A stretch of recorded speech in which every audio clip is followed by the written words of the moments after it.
ज्या लोकांमध्ये अवेअरनेस नसते ते लोक कसे असतात. पहिलं बघा, ते पटकन प्रतिक्रिया देतात आणि नंतर त्यांच्या कृतीबद्दल पश्चाताप व्यक्त करतात. बरेच लोक बघा रागामध्ये मोबाईल वगैरे फोडून टाकतात आणि मग नंतर म्हणतात की मी रागात होतो म्हणून झालं. काही लोक रागामध्ये दुसऱ्याला मारतात आणि म्हणतात की रागात होतो म्हणून झालं. काही लोक रागामध्ये एक दुसऱ्याला काहीतरी बोलतात आणि मग म्हणतात की चुकलं माझं, मी रागात असल्यामुळे झालं. हे जे रागात होतं म्हणून झालं जे म्हणणारे आहेत त्यांच्यामध्ये हे गुण नसतो, अवेअरनेस नसते.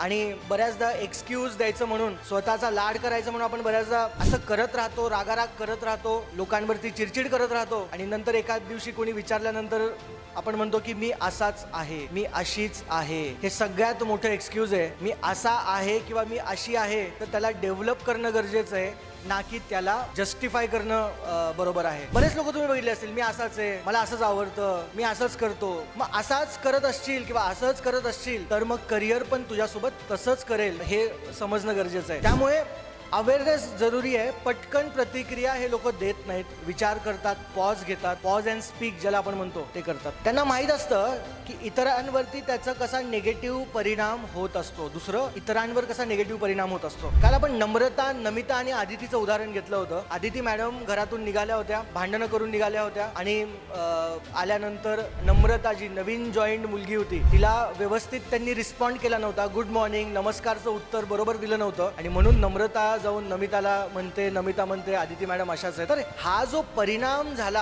आदिती मॅडमच्या इमेज बद्दलचं जे निगेटिव्ह परसेप्शन तयार झालं ऑफिसमध्ये, हे कशामुळे झालं? आदिती मॅडमच्या रिस्पॉन्समुळे झालं.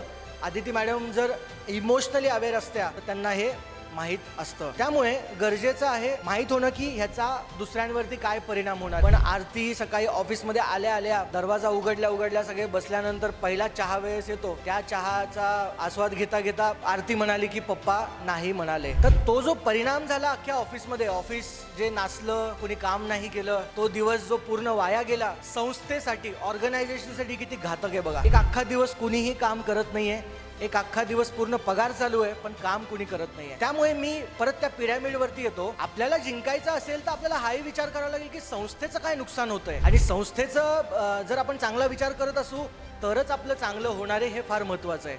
पण इथे काय झालं, इमोशनली अवेअर कर्मचारी नसल्यामुळे प्रत्येकजण टाइमपास करत बसले, प्रत्येकजण चेष्टा नाही, सिरियस मध्ये गप्पा मारत बसले की आता कसं होईल काय होईल. त्यानंतर तिसरं, जे लोक इमोशनली अवेअर असतात त्यांना स्पष्टपणे काहीही व्यक्त करण्यात अडचण येते.